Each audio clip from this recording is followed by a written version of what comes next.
Good morning, everybody. Will here. On today's cool podcast, I'm going to open it up to the community to ask a little questions, do some stuff today. But one thing that we're going to talk about that I want to expand on is the Itzhak Bentovs connection with the CIA gateway process and what we know about it here in 2026. Just so you know, as I was doing some back research on this, I did come across one of the top results, at least for me, using Bing, was a site called the Global Architect Institute. And in there, I saw they were talking about the missing page 25, and the problem I had immediately was one of the paragraphs. It says, in 1983, the CIA's Gateway Report was produced by Itzhak Bentov, an Israeli-American engineer. And it goes on. I was like, dude, he was dead by 83. He did not produce it in 83. He was dead in 79. So when I read through a lot of this old stuff, I want to first and foremost let you guys know there is a lot of bad information out there by a lot of speculative people. And today, that's one thing that we're going to talk about is what is real about that report and what isn't, and then we're going to speculate further. I want to be absolutely upfront. A lot of this information is going to be speculative. A lot of this was never confirmed. We'll talk about what is confirmed, and then we'll talk about speculative stuff separately, because there's a lot of you out there that want to know what's real. And then we'll go down that rabbit hole of what we think possibly might have happened and what others think about. So let's talk about Colonel Wayne McDonald. He was the one that released that report in 83. When we got it in 2003, this intriguing 28-page report became declassified to us. So, and when we got it, there was a page missing. It was page 25, and there's a lot of people, speculative people, saying that, you know, here it is, we found it in the Monroe Institute. In fact, that was an article that I had read and was doing a deep dive and just took that as given information. And I got to remember that a lot of this is speculative. The CIA never confirmed the authentic page 25, so this was actually a 28-page full report, which was weird. We're going to talk about that today a little bit too, why this report was missing information. And we know that to be an absolute fact today. And let's talk about that. Let's start off how I know absolutely for a fact that there was more information missing from this. At least this is my own opinion, but I'm going to say this is probably fact. The reason for that is back in the day when these reports were originally written, there was a lot of detail in there. There was some nuanced stuff that on the first draft that got stripped back to give a better direct report to their superiors, something more easily to read. That is why that report is 28 pages and not 280 pages of a data analysis of what they learned over time. This is the type of researcher scientists that we're doing right then to get that data out and crank some data out in a fairly short amount of time. Now, we'll go into a little bit more. So first off, it was probably written very collaboratively and shown to some other people and said, you might want to remove that. That doesn't sound right. This isn't really correct. That's not how Bentov would have done some things. So it was probably rewritten once before it was ever submitted. That's generally how it happens in these high intelligence agencies where a report is written for this type of thing. And that was back then as well as today. That report would have been rewritten at least 3 to 5 times, with information removed primarily and more information rarely ever given into it. Maybe they might have condensed a paragraph or two into a couple lines to give. Like I said, these reports were reports that you would give to top brass government officials to read these reports. And there was a lot of people interested in this type of stuff at the time, but there was also a lot of military people that just didn't find any value out of this. And that's really, in the end, what I think happened with this report. They were not able to reproduce these type of conditions. They were not able to master a single way of using this as a weapon. They were not getting reliable data out of it. It's generally when any research like this by anybody gets second guessed as is, should we continue? We're not getting out of this. This is costing us millions and blah, blah, blah. So let's fast forward a little bit to what we know about it. We know that the CIA took it very seriously. We know that the report was written. We know that the data was being gathered, and we know that there was some great experimentation happening.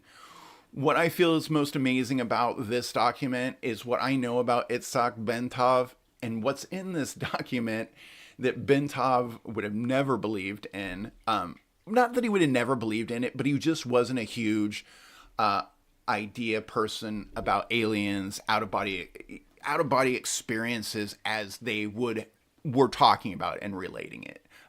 Psychic abilities. He would have laughed and chuckled and said, listen, this is just not something that's feasible, especially to a lot of people that are on what he would say this lower plane of existence. And he would have talked more about that and how people really need to get up here so we have a better chance of connecting over these distances. And it's an enlightenment thing. But he would also talked about why they were most interested in Itzhak Bentov was really his beliefs in being able to harness human vibration, thought, oscillations, and consciousness to be able to connect to a greater universe, connect to something. And they do discuss this in the Gateway Process document. They do talk about connecting with this superior thing. Now, I'm not going to talk a whole lot about the document. It is down that rabbit hole. I am going to talk about what in that report really that a lot of people are saying is in there, and it's very creative speculation in here that what was in there claims to report some techniques for crossing time boundaries, and we're going to talk about that heavily in these next couple episodes and what they might have found in there and why they might have thought that way. You remember this is not some just group of people that didn't know crap. Everybody was top of their field or knew stuff. Even the officers that were involved in these projects had gone to university and studied a lot of what this was involving. So these were top level scientists, researchers. There's a lot inside of me that speculates this program was probably started earlier than this, and it's probably still going today. That would be my first two speculations. Why? Because first off, a research project like this, one, would not cost the military an absolute fortune, like plane testing or missile testing or something like that. We're not talking about something that costs a lot and gets immediately destroyed. So in the light of government, this would be very inexpensive to do and maintain. And I think, I feel like there was some people that were involved in that and that said, yeah, we need to keep this going. Because I don't know too many scientists that wouldn't say, listen, we need long-term data over time. We need to start here, a very basic structure framework of how to collect this data.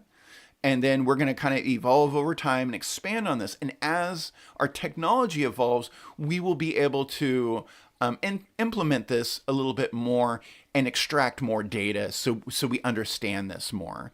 I do think something tipped this off for them to look at this in the first place. It wasn't like, hey, some people are talking about this. Let's go spend some millions and billions of dollars.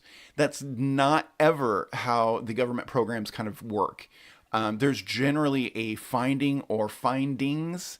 It's generally more than one finding that tips something off like this that gets extensively researched and studied. And remember, when they choose to do this, they're also choosing to bother some of their top researchers and top scientists and say, hey, I know you're probably working on your Nobel Prize thing, but we found something and we need you to go look at it for the next 5, 10, possibly more years. Not just you, but all the other top scientists. And that's kind of what happens. So when something like this happens, it's a lot more involved, I think, than people realize. And for the government at the time, they would be like, the government didn't care. They sort of did, because remember, they were under scrutiny. A lot of these were under budget constraints. A lot of them had superiors that they needed to report to. And, so there was a lot of going on here. I do believe this was handled at some of the deepest levels for very obvious reasons.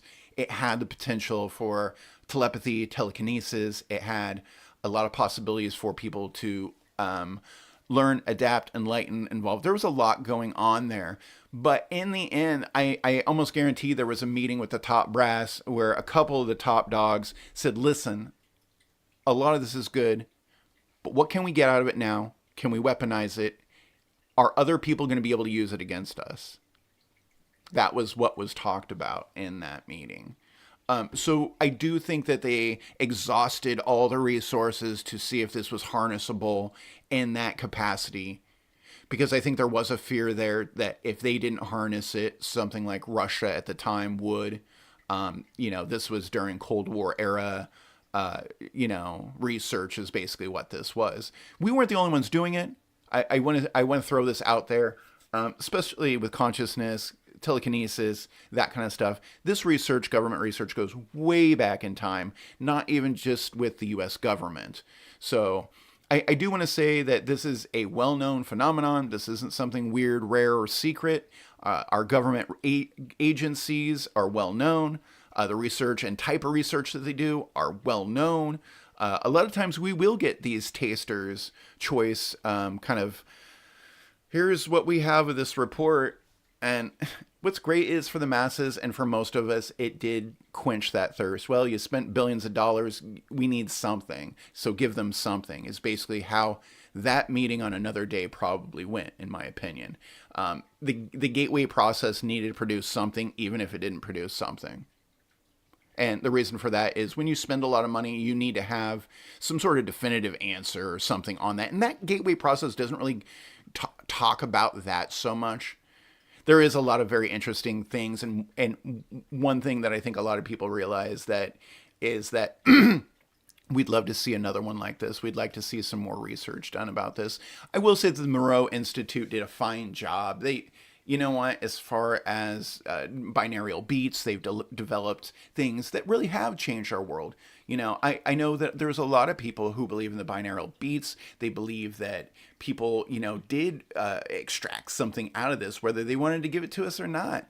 I think there was some techniques developed during that time, multiple methods where they really did their own deep dive during that time and was looking around what's working, what's not working, what are people reporting. This type of information was crucial. I think this was the data they initially collected, and that's really why it's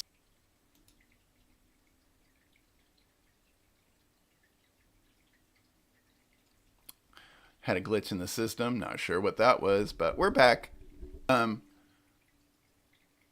Reconnection to OBS Studio. Uh-oh. Are they shutting me down? Hope not.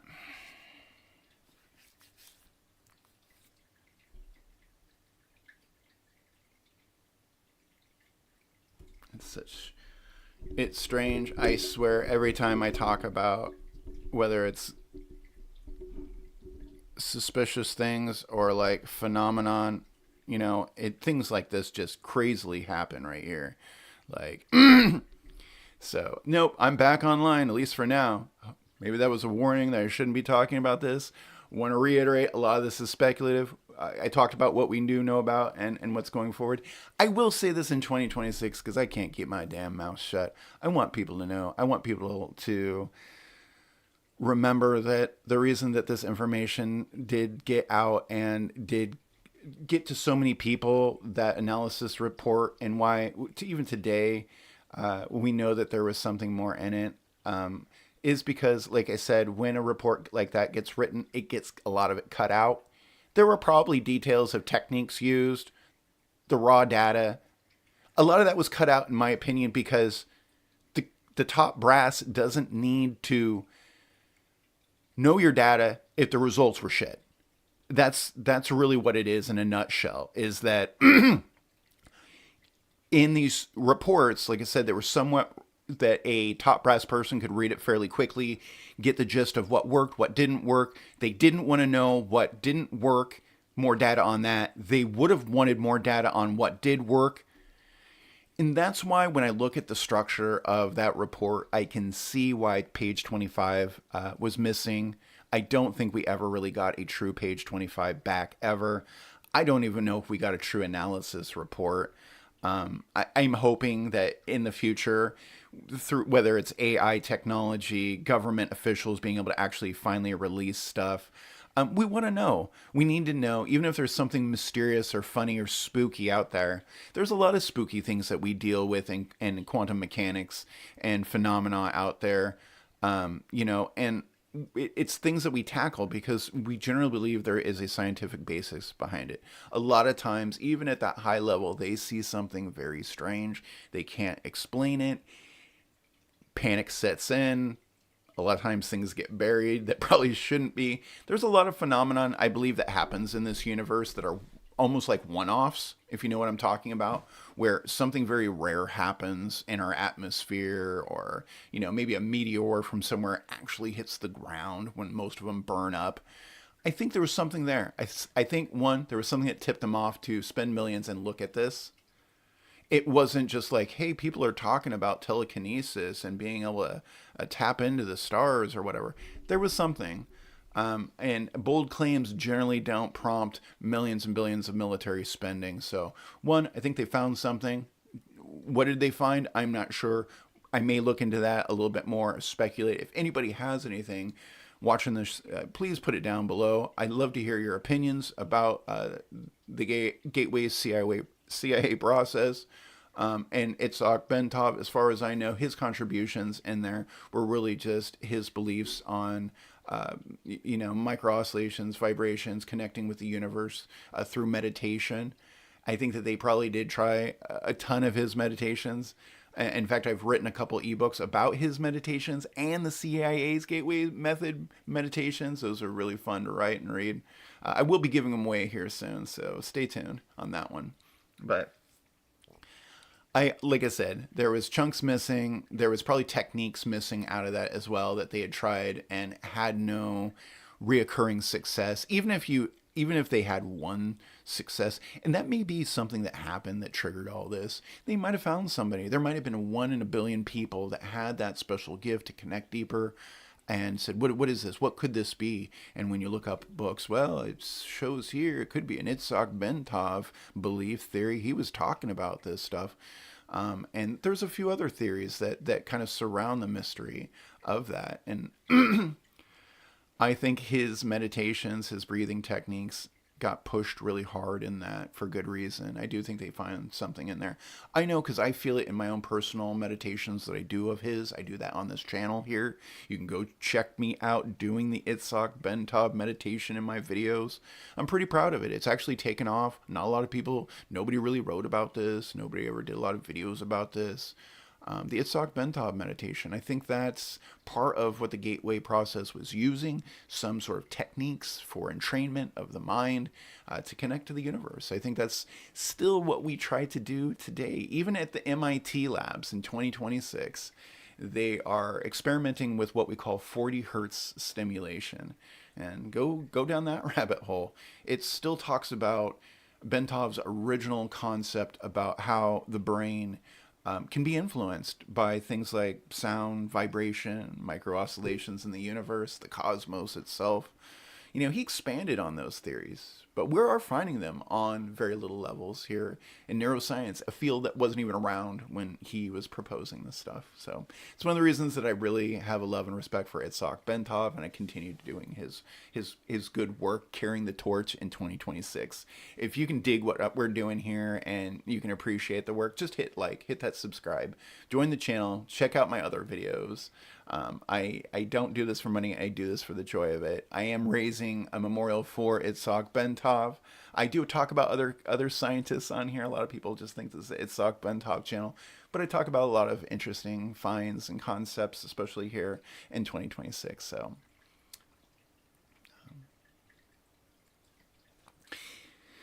let's see. I want to make sure I covered everything that I want to talk about on the CIA Gateway process. Once again, I'm going to close with a lot of it we knew about. It was solid. We knew that they released a report. They did do research on it.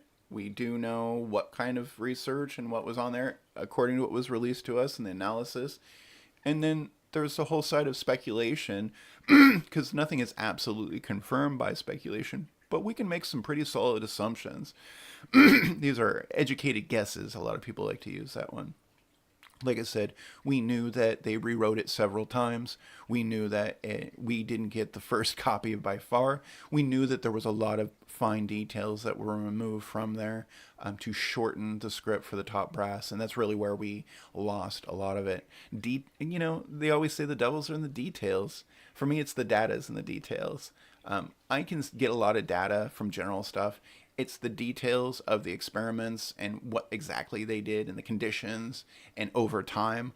That all that is super raw data for me and other researchers and the scientists that we can use. We can plug in data. We can run simulations with data. We can take what they did a step further if we have more of that data.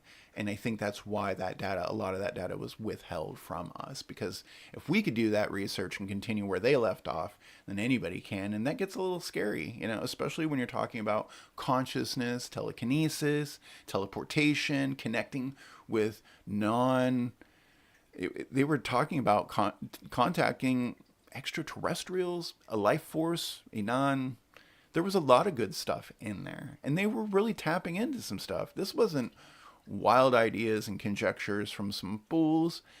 We are talking about some of the smartest people in the world that they brought into that room. That Monroe Institute at the time that was conducting these, that was the top spot. That's still the top spot for a lot of consciousness research, especially into binaural beats. I'll talk about more on that on an upcoming episode, my beliefs of binaural beats and how that works, and should that still be studied. And I do think that there's something there, but I feel like that it's like Bentov was it's got to be inside. All of the power is inside. You need to have that inherent, because the ability to connect has always been with us. You can see that all around us. That's just true in environmental ecology and science and neuroscience. We see the connections between people. Neurolinks, electrostatic ecology. These are real sciences that we have, equations that are, and experiments that are repeatable. We try not to say anything definitive in these specific sciences. We don't say anything definitive science-wise, and even in quantum theory. It's because there's always more data coming in, and the more data that we have, the more that we can really really run the numbers. We can extract truth out of something like this, as close as we're gonna get, because truth is very subjective. It's that whole observer effect. So I do appreciate everybody coming in today. Thank you for joining the channel. I know this is a little bit early and I didn't expect a big crowd in here, but it's the time that I had to do this before I have to go to work and do some other things. If you are enjoying the channel, go check out my other videos, hit that like and hit that subscribe. I am releasing a couple books for free, and I just finished writing a couple. So if you get a chance, at least follow, help the author, help me here on this channel, try to get the information out. I'm trying to raise money for the Bentov Memorial. I'm also trying to raise money for a meditation and research consciousness kind of area that a lot of people, more of a nonprofit type thing. So if you can dig that, hit that like, hit that subscribe, keep joining us. I try to do a podcast a day when I can, and I've really been enjoying that. But I'm going to wrap this episode up for now. That's really what I have on the CIA gateway process. The last bit that I wanted to add in there was just about what we have in 2026. And what do we have in 2026? We actually have some good stuff, and I'm going to talk about it right here. What we have in 2026 is what I call the intelligence bump. And what that is when this report was released to the masses, a lot of people took that information and data and got X out of it, right? Nowadays, with the tools that we have, the knowledge that we have, with everything going on that we have, when we reapproach this, and a lot of us researchers, scientists, look at these reports, we can actually extrapolate so much more information than we ever could back in 83 or 2000, whenever whoever got their hands on it. If you were in the top brass, you got it way back in 83. If you were a nobody, you had to wait and get it later on in 2003. So we can extrapolate what was possibly in there. This is all speculative once again. We know pretty much sure that it had been rewritten several times. We ask ourselves what would have been in there, and we reverse construct it, and we see where it was missing in those pages. Because as much as you can kind of like, we need to break this report up, or we need to remove something, it's almost like a crime scene, especially nowadays. The way things would have been written back there, and the flow of the writing, the style of McDonald's writing, what we know about Bentov, and what was twisted in there, and that kind of stuff. So there's a lot of information we can extrapolate out of there, and to come to some better, what I would call a educational speculative guess of what happened in there and that kind of stuff. Why a lot of us researchers aren't blowing our horn or too trippy about it is because we are still coming up with the same thing that the CIA came up with, and that this data is just not repeatable very easily. It just, when you're trying to harness the powers of the universe, the consciousness, or you're trying to connect to something, and you want somebody who just learned about this a little bit ago to do this by some technique, it's just not, it's not done that way. Even a lot of people in this field, whether you're a yogi or whether you're a science researcher, would tell you inherently, from everything that shows us, it's very unlikely that you're going to be taught a technique and then just immediately do it and to achieve this greatness. I'm going to give you a perfect example of flight. Is that even if you were a bird and we instantly gave you wings, jumping off that limb, there's no way I think that you would immediately know how to fly. In fact, your odds would be less than 99, because birds don't learn to fly just by straight jumping off of the nest. And I think that's where we were with the consciousness research. And I'm really hoping in 2026 we're going to understand that we have to slowly go to the edge of the consciousness. We have to push the data where we can still stand on that limb and understand what's solid, what's not solid, and analyze the data around us, really. And a lot of us know that. A lot of us are getting there. Even on the very independent circuit that I kind of work on right now, there's a lot of us independent researchers that know that don't need billions of dollars of equipment, don't need major universities, don't need it anymore. We absolutely required it back in the day, back in the 70s, 80s, when a lot of this analysis report was coming out. We just don't need that anymore. And it's not because of AI. It's a little bit to do with the power of the internet, a little bit to do with what's accessible in journals and actual real, well put together physics journals. And real information is available to the masses now. We're not talking about, we're talking about someone to be able to grasp a concept and work on it in their own field by having that accessibility of information. And I think that actually a little bit was part of the gateway process, was accessing information. And I think that we have developed that better over time. Are we going to be able to even connect to it more? I do believe so. Quantum entanglement, where we're talking about reintroducing some of the gateway process ideas too, with some of the stuff that we know about today, like ghost cameras, entangled cameras. There's a lot of things on the consciousness that we might be able to, cross interdisciplinary techniques and tools. I think that's where it's going to be here between, it's been like that for a while, but now that a lot more people on the independent circuit have access to these tools, these journals, and these people, there is so many great scientists, researchers, doctors out there that you wouldn't believe. You could just reach out. Hey, I read your book on, the time of whatever.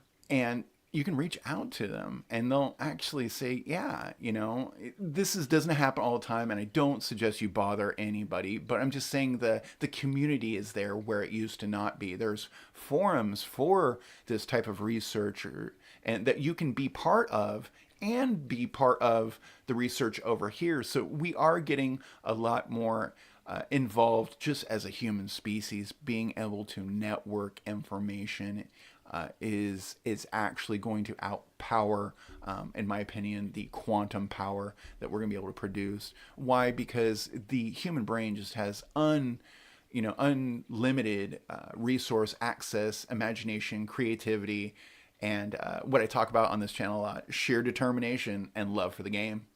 A lot of that cuts through math, science like butter when you have that. So I look forward to that in upcoming years. I do my own research here. Check out the channel. Please join the channel. Come join the community. We talk about all sorts of things here. There's nothing so taboo here that I haven't talked about or reached across. We talk about everything from sacred geometry. We talk about more advanced techniques with CRISPR and DNA editing. We talk from everything from what we know about in reality, and then we speculate a lot of times. So some of the funness is speculating, because a lot of times it gives people ideas they may have never thought about before that might apply to their own field.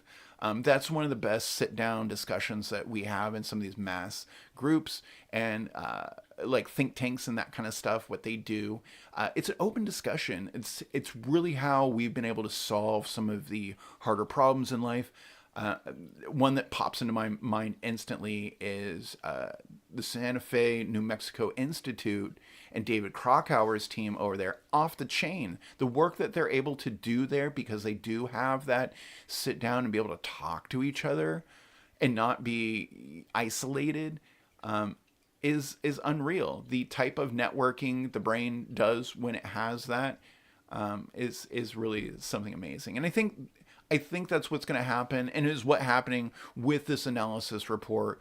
We take a look what was there. We try to find if there's something still to this day that we talk about, and there is.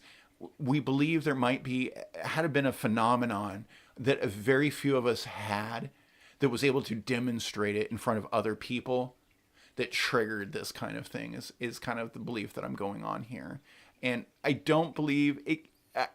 Itzhak Bentov, like I said, had passed away by 79. I don't think if they were doing research on this prior to 83, they might have talked to him briefly, but I don't know. Let me know your opinions. I'm always very welcoming to people sharing their thoughts, their ideas. I want to throw this last little idea about is why they wrap this up and finish this one is because it was really based on certain things. It was based on Itzhak Bentov's meditation, which I feel like a multiple technique approach would have probably been better to research for them than to really like pigeonhole themselves in something where it's either a pass or a fail on this, and then they ditched it.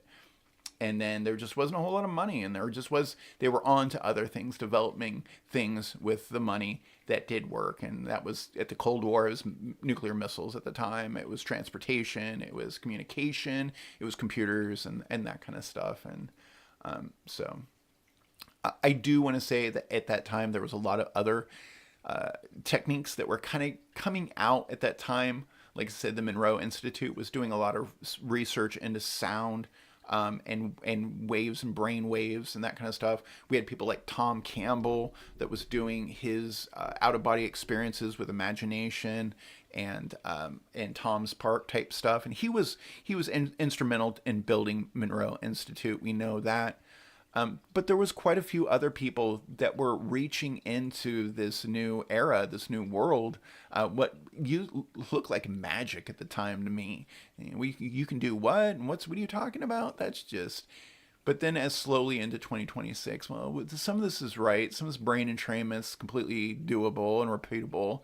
So then it's like, okay, well, what is real and what isn't real? And where are we going to go with this? Well, my last little bit of stuff on this is that that's the fun of the ride. We don't know where it stops. It's like one of those roller coasters that you get to go on and see amazing things and enjoy an amazing experience. And we just don't know where the ride is going to stop. And we're hoping actually it doesn't. And that's what generally what we find when we research any science. We've never found a science that we've learned, dominated, and then said, that's it. It's always a progression, an evolution of our ideas, thoughts, and the experiments that we do on these ideas. So that's what I've got for today. If you enjoyed this, please hit that like, hit that subscribe, join the community, and as always, you guys have a beautiful day.